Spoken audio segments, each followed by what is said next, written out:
I found out one time that whenever I would get, my dad would wait for me to call back.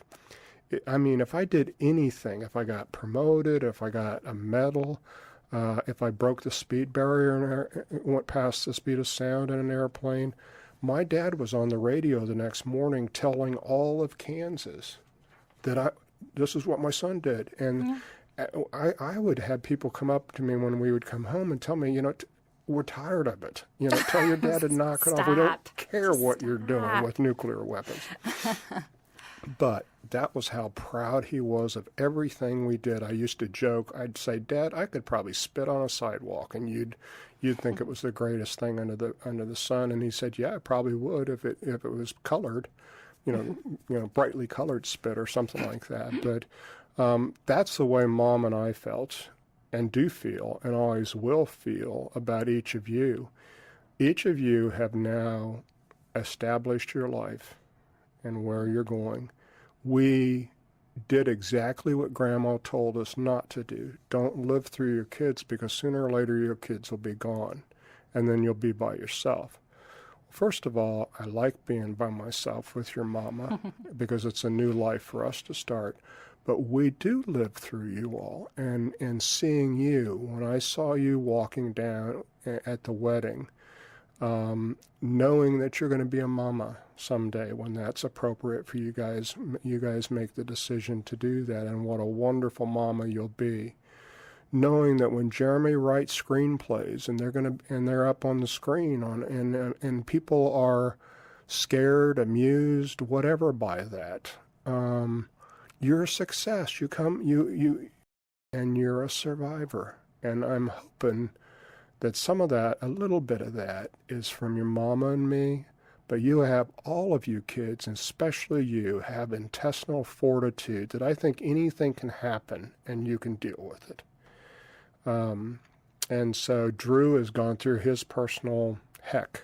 I said that nicely because if it's on PBS, they don't want you to cuss or something. But Drew's gone through his own form of pain and self-doubt and all that type of stuff. And he has come through it to where he's graduating with a 3.1 in psychology. He already probably has a job doing that which he was affected by. And he'll be fantastic at it. I know he will. Now, does that mean if he was mediocre that would be bad? No. I'm like your grandpa. You guys could spit on the sidewalk, and as long as it had color to it, it would be wonderful. What's important to you is important to us, your mama and I. And someday, your mama and I won't be here.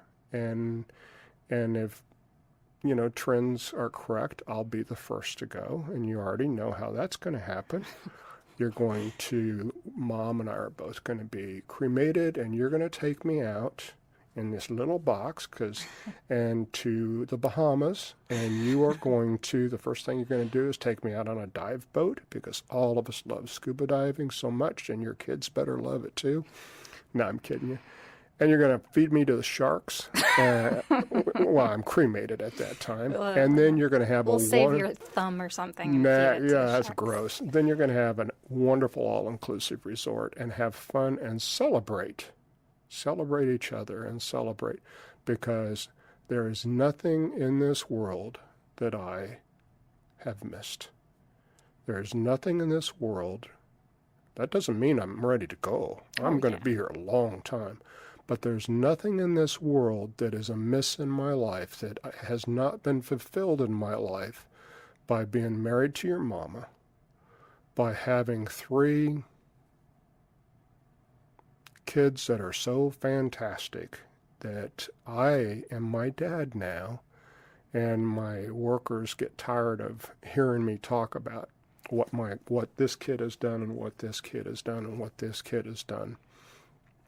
But it's not, pride is a sin, so it's not pride, but it is knowledge that God has intervened in your life in a powerful, powerful way, and has created in you through Mom and I, hopefully, along with your brothers and sisters and your friends, a human being that has tremendous value, that will pass that value on to your children and your children's children. And because of you, each one of you, this world will be a better place. There's never been, I will tell you as we come down to the end, before you have some questions that will embarrass me probably, there has never been one time that one of you kids has ever embarrassed me, that you have ever fallen short of my expectations, that you have not made me proud to be your dad. Never. Never. There's never been one time, nor could there be one time, because that is what love is all about, Courtney, as you know, is you're practically perfect, like Mary Poppins in every way. I wouldn't call your brother Mary Poppins. So this isn't a love fest, but I want you to know how dearly, how tremendously you are loved, and you've always wanted to be loved. We used to call you our sponge, because you would just sponge affection off of us. I mean, still am, and we all are. So, but I want you to know how, from the day that I saw you in Montgomery, Alabama, in that cruddy trailer, until now, you have been everything I would ever ask for in a daughter. And I mean that. I mean that. We're sitting here in kind of a darkened room, and I'm not always going to be here for you. I won't be, but I guarantee you, Courtney, I don't care where you're at, I will always be with you. You know, hopefully for a long time here in the flesh, but even when it's not, I'll be a thought away. I don't want you to get too big ahead of all the nice things I said about you. But I will tell the boys that I'm your favorite. You know what's one of the things that is so interesting is you are me. You are like me more than you think you are, and that's you're logical. You're thorough.